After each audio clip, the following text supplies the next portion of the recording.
My mother-in-law is currently signing the deed to my architectural firm over to her son, my soon-to-be ex-husband.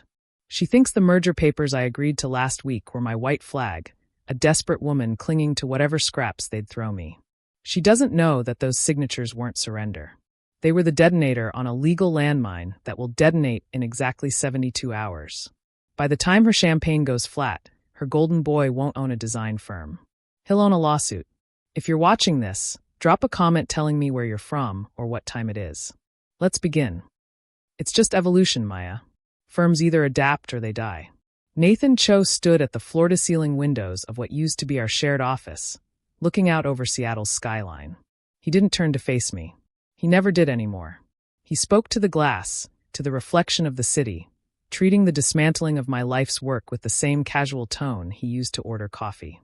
The clients want someone relatable, he continued, finally glancing back at me. His smile was rehearsed, the same one he used in pitch meetings when budgets were tight.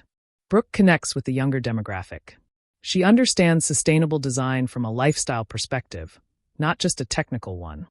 I stood near the door of the conference room, holding a portfolio that contained 12 years of my career. My blueprints, my award-winning designs, the green building certifications that had put Cho and Associates on the map. Brooke Patterson was 26, Nathan. Her last job was styling tiny house tours for YouTube. You're making her lead architect. Nathan sighed, a sound of theatrical patience that made my jaw clench. He walked to the conference table, the Brazilian walnut table my grandmother had given us as a wedding gift, and picked up his phone. She's an innovator, Maya. She brings authentic energy. You've been incredible, truly. But you're academic. The firm needs to inspire, not just calculate. The partners voted unanimously yesterday. That word hit like a slap. The partners. The investors I had personally brought in. The venture capitalists I had wooed at industry conferences while Nathan played networking golf. They had voted to replace me with a woman whose portfolio was mostly Instagram reels. Does she understand load-bearing calculations? I asked, taking a step forward. Does she know how to navigate city planning commissions? That's what a lead architect does, Nathan. It's not about aesthetic mood boards. Nathan laughed, short and sharp. See, this is exactly what I mean. You get lost in the technical details. Brooke sees the vision, the story. And besides, he paused, his eyes drifting toward the door, we need to discuss your transition. Transition? Ideally, you'd stay on for 6 weeks. Train her. Show her where the project files are, how to handle the difficult clients. We can't afford to alarm the investors with sudden change. The audacity was staggering. He wanted me to mentor my replacement. He wanted me to hand-deliver my hard-won expertise to the woman who was taking my place at the table I had built. And if I refuse? Nathan's face went cold, the charm evaporating like morning fog. Then you walk away with nothing, Maya. No buyout. No equity payout. You just go. Be a mother to Lily. God knows she needs more attention. The mention of our daughter was calculated cruelty. I tightened my grip on the portfolio until the leather binding creaked under my fingers. Is that what this is about? I asked quietly. You think I've been neglecting our family for this firm? I think you've lost your edge, he said flatly. And honestly, you're embarrassing me. People are saying I'm carrying you. That the only reason you're still here is because you're my wife. The irony was suffocating. I was the one who carried him. I was the Hartley who married into nothing. My family built half of Seattle's waterfront. But Nathan had rewritten our story so completely in his mind that he actually believed he was the self-made genius. I see, I said. Nothing personal. Exactly. He nodded, visibly relieved that I was finally understanding. Nothing personal. Just business. The door swung open without a knock. The scent of expensive floral perfume filled the room before she appeared. Nathan, babe, the photographer is here for the new headshots. Brooke Patterson breezed in, completely ignoring me. She wore a silk jumpsuit that probably cost $3,000 and carried a matcha latte with both hands like it was precious cargo. She stopped when she saw me, her expression shifting to false surprise. Oh, Mrs. Cho. I didn't realize you were still here. Did Nathan tell you the exciting news? He told me, I said, looking at her. She was striking, I couldn't deny it. Young, energetic, glowing with the confidence of someone who had never been told she wasn't enough. But her eyes were shallow. There was no steel there, only ambition and appetite. I'm so excited to collaborate with you, Brooke smiled brightly. I have amazing ideas for the office redesign. We're thinking open concept, natural light, maybe some living walls. Really embrace biophilic design. Biophilic design, I repeated slowly. Make sure you calculate the irrigation system load on the building's plumbing, Brooke. You wouldn't want a flood on the third floor. She blinked, not understanding whether I was being helpful or hostile. Nathan stepped between us, placing a protective hand on Brooke's shoulder. Maya was just leaving, he said firmly. She has to pick up Lily from school. Right, I said, forcing a smile that felt like it might crack my face. Lily. Just business, Nathan. Remember that. I turned and walked out. I didn't slam the door. I didn't yell. I walked down the hallway past the drafting tables, where junior architects were working on designs I had taught them to render. Past the reception desk, where the interns looked away nervously. I walked to the elevator, pressed the button, and waited. My hands were shaking. Not from sadness. From a cold, crystalline fury that felt like ice water in my veins. As the elevator doors slid shut, cutting off the view of the Cho and Associates logo, I pulled out my phone. I didn't call a lawyer. I didn't call a therapist. I opened the secure app that connected to the Hartley Family Trust. It was time to separate business from emotion. And business was about to get very, very personal. The house was silent when I arrived home. Too silent. It was a modern glass structure in Mercer Island, designed by my mentor and paid for with dividends from my grandfather's timber mills, though the deed had both our names on it. I went straight to my home studio. It was a converted boathouse overlooking the lake, my sanctuary away from Nathan's relentless networking energy. I locked the door and sat at my desk, powering up my dual monitors. My phone buzzed. A text from Jennifer, Nathan's executive assistant for the past 8 years. Jennifer had watched Nathan climb, and she knew exactly whose shoulders he had stood on. Maya, he's having IT wipe your server access tonight. Also, check the encrypted folder labeled Phoenix Rising.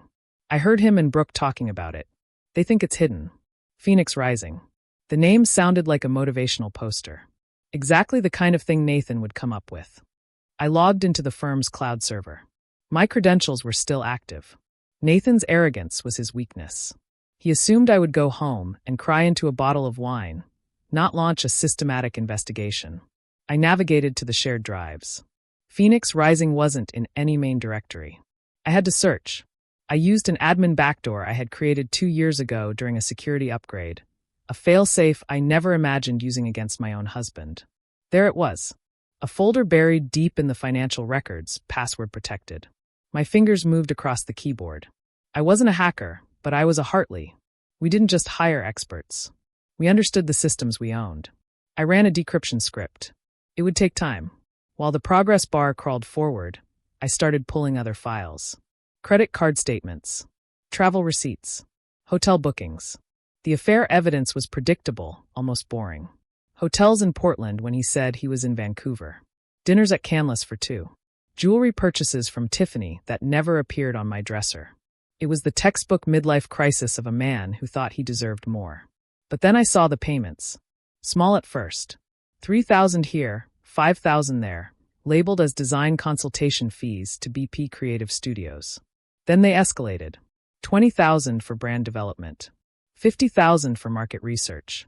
Over the past 8 months, Nathan had funneled nearly $420,000 to Brooke Patterson. My family's money, laundered through the company budget, straight into his mistress's bank account. The computer chimed. Phoenix Rising was unlocked. I clicked the folder, my heart hammering against my ribs. I expected offshore accounts, maybe embezzlement records, a plan to drain assets and disappear to Costa Rica. I opened the first file. It was a PDF mock-up of a press release. Cho and Associates announces strategic restructuring, a new vision for sustainable design. I scrolled down. It wasn't about stealing money. It was worse. Effective immediately, Cho and Associates will issue a new class of Series B preferred shares, each holding triple voting power. These shares will be allocated exclusively to senior leadership. I froze. Senior leadership meant Nathan and Brooke. If they issued these shares, my family's 49% ownership stake, currently held in common stock, would become meaningless. We would still own equity, but we would lose all voting power. We would lose control. Nathan wasn't just taking my job. He was stealing my family's architectural legacy. I checked the document date. Scheduled for partner vote, Friday morning, 9 a.m. I looked at the clock. It was Tuesday 4 p.m. I had 72 hours. 72 hours before my grandfather's firm, the company that designed Seattle's historic waterfront district, became nothing more than a silent investment in Nathan's vanity project. The decoy wasn't the hidden files. The decoy was assuming he was hiding money. He wasn't hiding it. He was stealing the power to control it. I grabbed my phone and called the one person who could authorize the nuclear option. "Marcus," I said when my brother answered. "We have a problem. Get Sophie. I'm coming over now." "Is everyone safe?" Marcus asked, his voice immediately sharp with concern. "Physically, yes. Financially, we're about to be erased. Clear the dining room. I'm bringing everything." Marcus's house was older than mine, a craftsman-style home that smelled of cedar and old books. It was where we gathered for holidays and emergencies. Today felt like both. Sophie was already there, pacing the hardwood floor with a tablet in her hand. My sister was a corporate attorney, the quiet force who preferred courtrooms to cocktail parties. But when the family was threatened, she had the precision of a surgeon. "Dilution?" Sophie asked as I spread the printouts across the dining table. "Is that even legal without a full shareholder vote?" "He's exploiting a loophole in the original operating agreement," I explained, pointing to a highlighted section. "The emergency restructuring clause. If the senior partners determine the firm faces existential strategic risk, they can issue new voting shares to stabilize leadership. He's manufacturing a crisis, my supposed incompetence, to justify stealing control." Catherine Hartley, our mother, sat at the head of the table. She was 72 years old with silver hair pulled back in a precise bun and eyes that could cut through steel. She didn't look at the documents. She looked at me. "He thinks you're weak, Maya," she said softly. "He thinks you'll negotiate. He thinks you'll take a settlement check to save face." "He's wrong," I said. "Prove it," Catherine challenged. "What are the options?" "We can sue," Marcus suggested. "Emergency injunction. Stop the vote." "Too slow," Sophie countered. She knew the courts intimately. By the time a judge reviews the motion, the vote will be done and the shares issued. We'd be litigating for years to unwind it. "We don't sue," I said. "We invoke." The room went silent. "The Hartley Protocols," Catherine said, a small, dangerous smile touching her lips. "I haven't thought about those since your father died." "The original investment agreements," I said, pulling a yellowed document from my bag. "When Dad bailed out Nathan's failing startup 12 years ago, he insisted on the morality clause. It's old-fashioned, but it's binding." I read from the text. "In the event that the principal executive engages in conduct that brings disrepute to the firm or commits financial malfeasance, the primary investor reserves the right to demand immediate repayment of all outstanding capital obligations within 48 hours. Immediate repayment," Marcus whistled low. "That's $8.2 million plus compounded interest." $8.6 million, I corrected. "If we trigger this, Cho and Associates becomes insolvent instantly. They can't pay. They default. And when they default?" Sophie asked. "The collateral clause activates," I said. "We don't just get our money back. We get the assets, the intellectual property, the client contracts, the building lease. We take the firm." "But there's a problem," Marcus said, tapping his tablet screen. "To trigger the morality clause, you need proof. Concrete proof of malfeasance. The affair isn't enough. People have affairs. You need financial fraud." "I have the consultation payments to Brooke," I said quietly. Sophie shook her head. "He'll claim those were legitimate business expenses. He has discretion on vendor contracts under $50,000. He structured the payments to stay beneath the threshold." "I need the property records," I said, thinking out loud. "The condo listing." "What property?" Marcus asked. "Nathan left his laptop open yesterday morning," I said, starting to pace. He was looking at waterfront condos. A penthouse in Belltown. $3.2 million.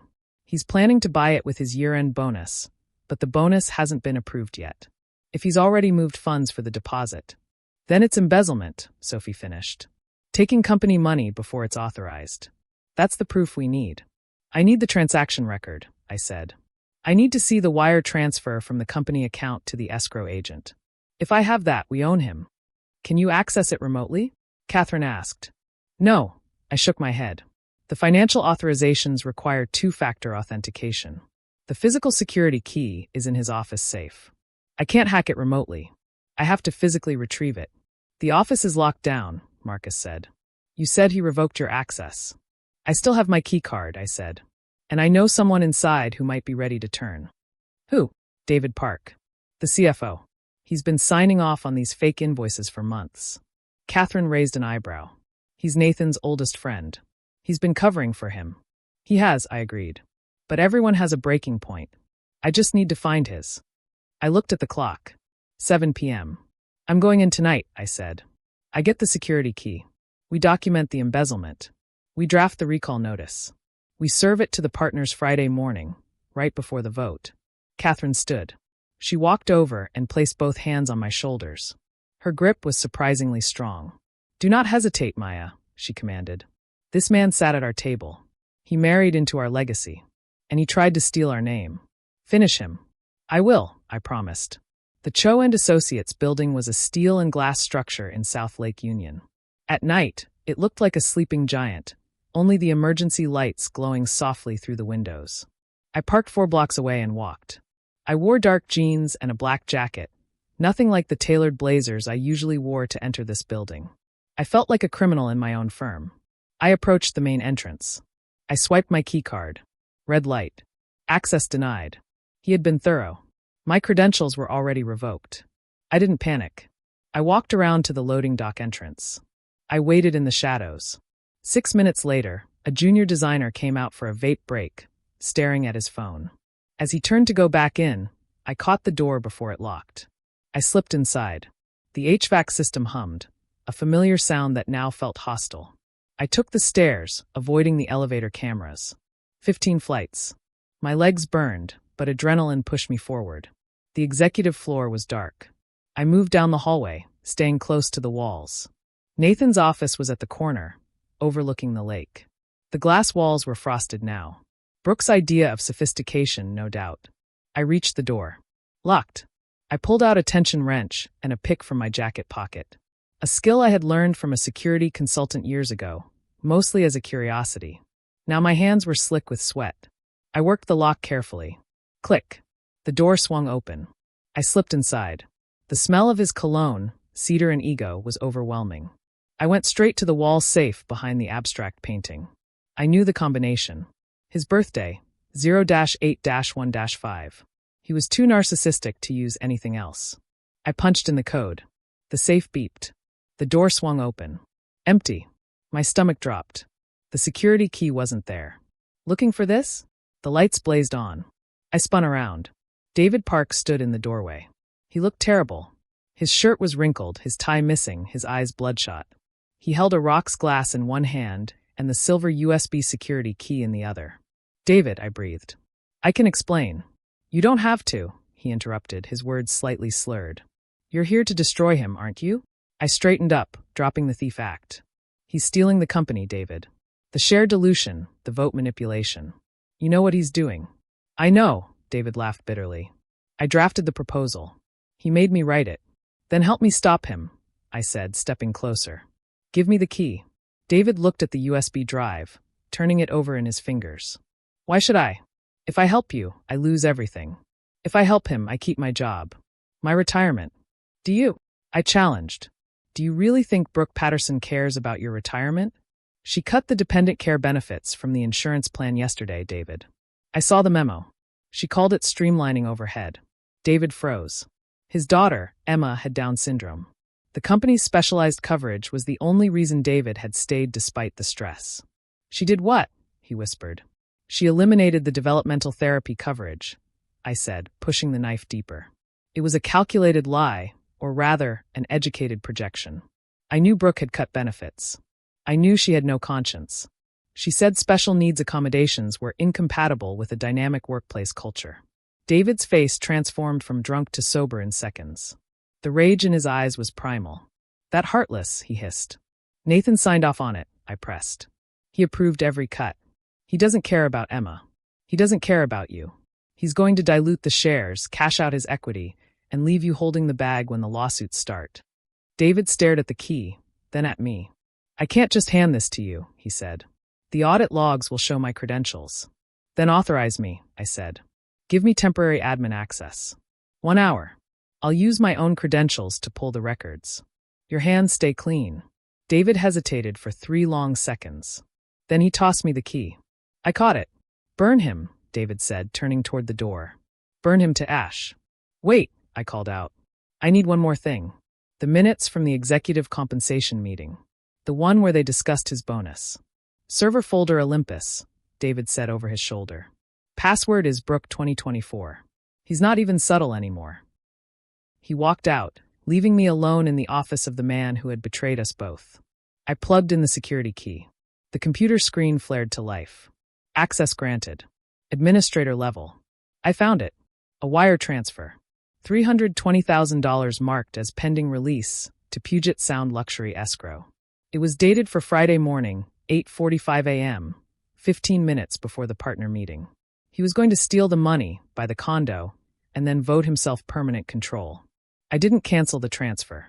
I let it sit there, waiting like a trap. But I added a new command to the queue. A command that would trigger exactly 10 minutes after his. I downloaded everything. The fake invoices. The email chains where he and Brooke mocked the senior partners. The evidence I needed. I had the ammunition. Now I just needed the perfect moment to fire. Thursday afternoon. The partner vote was Friday morning. Nathan was playing the role of devoted father for social media at Lily's 14th birthday party.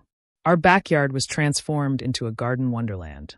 String lights, a dessert table, a DJ playing pop music too loud. It was excessive and entirely performative. Nathan was recording Instagram stories, his arm around a stiff, uncomfortable Lily. Big day for my baby girl, he shouted into his phone. Family first. Dad life forever. I watched from the patio, sipping lemonade that was mostly gin. Brooke had arrived 30 minutes ago. She wasn't supposed to be here. This was a family event. But Nathan had insisted she come to bond with Lily. She wore a white sundress that looked suspiciously bridal. She was holding court near the dessert table, laughing too loudly at her own jokes. Mom, Lily appeared beside me, escaping her father's camera. She looked miserable. Do I have to do the cake thing? Can't we just skip it? It's tradition, sweetie, I said, smoothing her hair. Just get through it. Then we can watch movies in your room. Nathan clapped his hands. All right, everyone, present time. Gather around. Lily sat in the designated chair, a vintage wicker seat that looked absurd on the lawn. Nathan handed her a small wrapped box. Inside was a silver bracelet from Nordstrom. Safe. Thoughtful. Then Brooke stepped forward, holding a large gift bag. Happy birthday, Lucy, she chirped. Lily, my daughter corrected quietly. Right, Lily? Sorry. Brooke laughed. I got you something special. Your dad mentioned you've been having trouble with, confidence issues at school. The backyard went silent. The other parents exchanged uncomfortable glances. So, Brooke continued, oblivious or cruel, I couldn't tell which. I got you a complete confidence makeover package. Sessions with Seattle's top image consultant. New wardrobe, makeup tutorials, the works. We'll get you looking polished and put together, like a real young woman should. She held out the certificate like it was a crown. Lily stared at it. Her face turned crimson. Tears welled in her eyes. It was a public declaration that she wasn't good enough, that she was flawed, in need of fixing. I don't, Lily stammered. Nathan laughed, patting Brooke's shoulder. Great idea, babe. Get her out of those oversized hoodies, right? I watched my daughter crumble. She didn't cry out loud.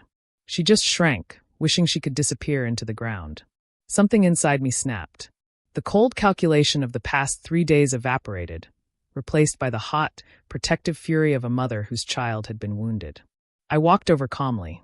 I took the certificate from Brooke's manicured hand. How thoughtful, I said, my voice carrying across the silent yard. I ripped the certificate in half. Then in quarters. Then into confetti. Brooke's mouth fell open. Hey, that was $3,000. Lily doesn't need fixing, I said, dropping the paper pieces onto Brooke's designer shoes. She's brilliant. She's kind. And she has more substance in her little finger than you have in your entire existence. Maya, don't make a scene, Nathan hissed, grabbing my arm. I yanked away from him. I'm not making a scene, Nathan. I'm making a point. Get her out of my house. This is my house too, Nathan shouted, his mask slipping. Not for long, I whispered, low enough that only he could hear. I turned to Lily. Go inside, sweetheart. Take your friends with you. As the teenagers scattered, I looked at Nathan and Brooke standing together, united in their shallow perfection. Enjoy the party, I said. I have work to do. I walked back into the house. That was it. No more hesitation. No more mercy. I wasn't just going to take the company back.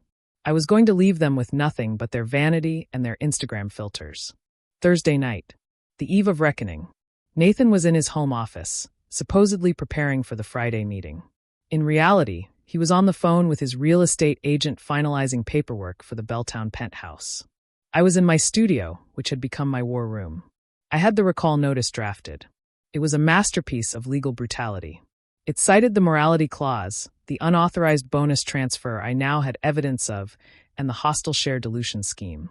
But I needed one more element. I needed to ensure the money didn't just freeze. I needed it to move, to expose him completely. I logged into the Hartley Trust portal. I set up the receiving accounts, 8 of them, one for each major investment tranche. Then I saw it, a notification on my email. Subject, Alert Property Status Update. The Belltown Penthouse. Status changed to under contract. He had done it. He had signed the purchase agreement electronically. He was committed. If the funds didn't clear tomorrow, he would be in breach of contract. He would lose his earnest money, $160,000 of his own cash. Perfect. I checked the timestamp on his scheduled wire transfer. Friday, 8:45 a.m. I set my withdrawal command for 9 a.m. He would send the money. The bank would process it. Then 15 minutes later, I would drain the company's operating account to zero. When the title company tried to verify funds an hour later, the account would be empty. The transfer would fail. He would lose the condo, lose the company, and be publicly humiliated. I went downstairs for water. Nathan was in the kitchen, eating leftover birthday cake over the sink. Big day tomorrow, he said, not looking up. Enormous, I agreed. You should really come to the meeting, Maya. It would look better if you were there. Show unity. Oh, I'll be there, I promised. I wouldn't miss it for anything. He looked at me then, really looked at me for the first time in months. He frowned. You seem calm. I expected you to be more upset about the separation papers. I signed them, I said. They're on the counter. He blinked. You did. Just like that. Just like that. You wanted a clean break, Nathan. I'm giving you one. He smiled, genuine relief washing over his face. Thank you, Maya. Really. This is better for everyone. Sleep well, Nathan, I said, walking away. You'll need your rest. Friday morning, 8:15 a.m. The house was empty. Nathan had left an hour earlier, whistling a tune from the car commercial he loved. I sat in my studio, the 2 monitors glowing in the dim light. My command center. My phone was on speaker. Sophie was on the line. Are you ready? She asked. Systems armed, I said, watching the screens. Cassandra says the partners are gathering now. Brooke is setting up her presentation. It's called The Future Is Now. God, she's exhausting, Sophie muttered. Status on the wire transfer? I asked. Pending, I confirmed, watching the banking portal. He's about to pull the trigger. 8:45 a.m. The notification flashed across my screen. Wire transfer initiated. $320,000 to Puget Sound Luxury Escrow. He sent it, I said. He just bought the penthouse. Now, Sophie said. Do it now. I looked at the clock. 8:59 a.m. My cursor hovered over the execute button. This was it. $8.6 million. The lifeblood of the company. My husband is currently standing at the head of the conference table. I whispered to myself, imagining the scene. Raising his coffee cup. 9 a.m. I clicked. Command executed. Processing. Processing. Batch transfer complete. The numbers on the Cho and Associates dashboard plummeted. $8,600,000. $6 million. $3 million. $500,000. $0. Negative balance. It's done, I said quietly. The money is gone. Get to the office, Sophie said. Marcus is meeting you in the lobby with the documents. Go finish this. I drove to South Lake Union in silence. No music. Just the sound of the engine and my own heartbeat pounding in my ears. When I walked into the Cho and Associates lobby, chaos had already erupted. Receptionists were on multiple phones at once. Junior architects were rushing through the atrium with laptops and printouts. Mrs. Cho, Frank, the security guard who had almost caught me Tuesday night, looked relieved. Something's wrong with payroll. The system is saying insufficient funds for direct deposits. I know, Frank. I said calmly. I'm here to fix it.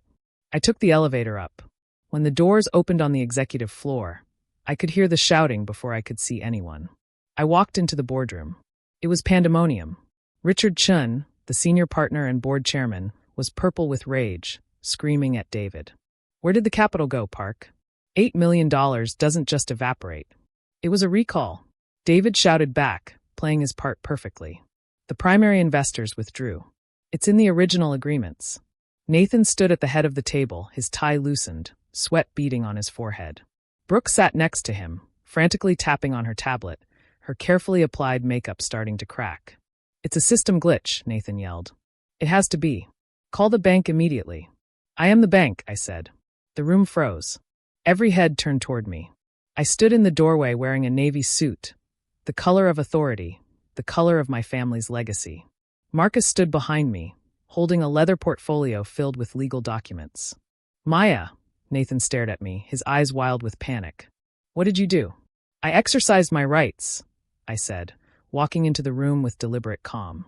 Under the Hartley Investment Protocols of 2013, Section 7, Clause B, morality violation and gross financial misconduct. You withdrew the capital? Richard asked, his voice trembling. All of it. $8.6 million plus accrued interest, I confirmed. Every penny my family invested in this firm. You can't do that, Brooke shrieked, jumping to her feet. That's sabotage. That's illegal. I turned to her slowly, letting the silence stretch. Brooke, I said, my voice cold and steady. I own the chair you're sitting in. I own the tablet you're holding. I own the coffee you're drinking. And as of 10 minutes ago, I own the debt that's about to bankrupt this company. This is insane. Nathan sputtered, trying to regain control. Richard, remove her. She's hysterical. We have a vote to conduct. There will be no vote, I said. Because you have no quorum. And you have no money. I nodded to Marcus. He connected his laptop to the main display. Brooke's presentation, the future is now, vanished. In its place appeared a flowchart. Source of funds. Hartley Trust, Cho and Associates source of funds. Northwest Capital, Cho and Associates source of funds. Pacific Growth Fund, Cho and Associates. You told the partners you had diverse institutional backing, I said to Nathan. You lied. It was all me. All my family. We funded every expansion, covered every shortfall, propped up every quarter when you overspent on marketing vanity projects. The partners gasped, whispering frantically among themselves. And this, I clicked a button. The screen changed to show the wire transfer from this morning. $320,000 to Puget Sound Luxury Escrow. Next to it, the Phoenix Rising document detailing the share dilution scheme. Embezzlement, I said simply. Taking an unauthorized bonus to buy a penthouse while simultaneously attempting to dilute shareholder equity. Using company funds for personal real estate purchases. That's my performance bonus. Nathan shouted. I earned that money. The bonus wasn't approved, Nathan, Richard said quietly, staring at the screen with horror. We were supposed to vote on compensation today. He stole it, I said. Premeditated theft. Wire fraud. I turned to David. Mr. Park, as CFO, can you confirm these transactions? David stood slowly. He looked Nathan directly in the eye. I can confirm, he said clearly. The records are accurate.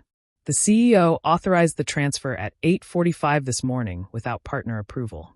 It's embezzlement. Nathan looked at David like he'd been shot. David, you traitor. You cut Emma's therapy coverage, David said, his voice shaking with controlled fury. You let her cut it. My daughter. For budget optimization. That was a business decision. This is mine, David interrupted. Consider it my resignation. The room fell silent. The only sound was the hum of the projector. So, I said, placing my hands on the conference table and leaning forward. Here is where we stand. Cho and Associates is insolvent. You cannot make payroll tomorrow. You cannot pay your contractors. You cannot keep the lights on. You are bankrupt. Unless the capital is returned, Richard said, looking at me with desperate hope. The capital can be returned, I said. Under conditions. Name them, Richard said immediately. 1. I held up a finger. Nathan Cho resigns immediately. Personal health reasons. Steps down from all positions. I won't do it, Nathan snarled. I built this firm. 2. I ignored him. Brooke Patterson is terminated for cause. Misconduct and fraudulent expense claims. No severance. No NDA. She leaves with exactly what she brought, nothing. Brooke looked at Nathan, waiting for him to defend her. He didn't even glance her way. 3, I continued. The Hartley Trust assumes 51% controlling interest. I become CEO. We restructure the partnership. New leadership. New vision. That's a hostile takeover, Nathan said, his voice breaking. It's a rescue operation, I corrected. I looked at Richard. Those are the terms. Accept them, or I walk out that door and call the SEC. I've already forwarded them the withdrawal notices and evidence of wire fraud. Richard went pale. The SEC was the death sentence. I move to accept the terms, Richard said instantly. Seconded, said another partner. Thirded. Motion carries, Richard said, his voice hollow. He looked at Nathan. I'm sorry, Nathan. You're out. Nathan slumped in his chair. He looked small, diminished. The visionary architect reduced to a man in a suit he could no longer afford. Brooke stood up, trying to salvage some dignity. I'm leaving, she announced. I don't have to listen to this. Actually, you do, I said. Frank. The security guard stepped into the doorway. Escort Ms. Patterson to her desk, I ordered. Let her collect her personal items. Then escort her from the building. Make sure she doesn't take any company property. That includes the laptop. You can't do this. Brooke screamed. Nathan, do something. Nathan looked up at her. His eyes were dead. Just go, Brooke, he muttered. Just go. She gasped, tears streaking her makeup. Then she turned and ran from the room, Frank following behind her. I walked over to Nathan. I placed a folder in front of him. The press release is written, I said quietly. You're going down to the lobby. The reporters are already gathering. You're going to read this statement. You're going to say you're tired. Burnout. Health concerns. You're going to thank me for stepping up to preserve the firm's legacy. And if I don't, he whispered. Then I release everything, I said. The property records. The payments to Brooke. The dilution scheme. And you go to prison for wire fraud. He stared at the folder. He stared at me. I loved you, Maya, he said. A last desperate manipulation. No, Nathan, I said softly. You loved my reflection. You loved what I could give you. But you never actually saw me. He signed the resignation letter. His hand trembled. 10 minutes later, we stood in the lobby. Camera flashes exploded. Nathan read the statement, his voice hollow. Due to health concerns and a need to focus on family, I am stepping down as CEO of Cho and Associates. I am grateful to Maya Hartley Cho for stepping in during this transition to preserve the integrity of the firm my team and I have built. I stood beside him, nodding solemnly. The picture of the supportive wife saving the family business. When he finished, he turned to me. What now? Now, I said. You leave. You have 48 hours to vacate the Mercer Island house. It's in my family's trust, remember? And since you used company funds for the Belltown deposit, that deal is dead. The title company already canceled. You lost your earnest money. His face went white. I'm homeless. You're resourceful, I said. Figure it out. He walked out through the revolving doors. Alone. No entourage. No applause. Just a man walking into the Seattle rain. I sat in the CEO's office. The glass walls remained, but the energy was different. Lighter. Cleaner. I signed the final document on my desk. A contract for a sustainable housing development in Tacoma. A project Brooke had dismissed as not Instagram-worthy. My phone buzzed. A text from Lily. Mom, help. Cooper ate my homework. Literally. Attached was a photo of our new rescue dog, Cooper, looking guilty beside shredded math worksheets. Lily was laughing in the background, wearing her favorite oversized hoodie. She looked happy. She looked like herself. I smiled. David knocked on the door. He looked younger, lighter. He was wearing jeans and a casual shirt. Q2 numbers are in, boss, he said. Revenue up 18%. The industry press is calling it the Hartley Renaissance. Good work, David, I said. How's Emma? Thriving, David beamed. The new therapy program is incredible. She said I love you, Dad, yesterday. First time in 6 months. That's wonderful, I said sincerely. By the way, David hesitated. We had a visitor at reception. Brooke. Oh, I didn't look up from my paperwork. She wanted a reference. Apparently the influencer thing isn't paying bills. No architecture firm in Seattle will touch her. What did you tell her? I told her we don't provide references for employees terminated for cause. Company policy. I laughed softly. Cold, David. Just business, Maya, he said with a slight smile. Just business. I turned my chair to face the window. The sun was setting over Elliott Bay, painting the water in gold and amber. The skyline my grandfather helped build stretched before me. I had lost a husband. I had lost the illusion of a perfect marriage. But I had gained something infinitely more valuable. I looked at my reflection in the glass. It wasn't the woman Nathan had overlooked. It wasn't the traditional wife playing a supporting role. It was Maya Hartley Cho, the architect, the CEO, the woman who built her own empire. And for the first time in my life, the building didn't belong to my husband or my father's legacy. It belonged to me. Sometimes the biggest act of creation isn't building something new. It's tearing down what no longer serves you and reclaiming what was always yours. If this story moved you, leave a like and consider subscribing. Drop a comment below, even just one word. Tell me where you're watching from or what time it is right now. Sometimes one word is enough to say you were here, that you witnessed someone taking back their power. Because in the end, that's what this is about. Not revenge. Reclamation.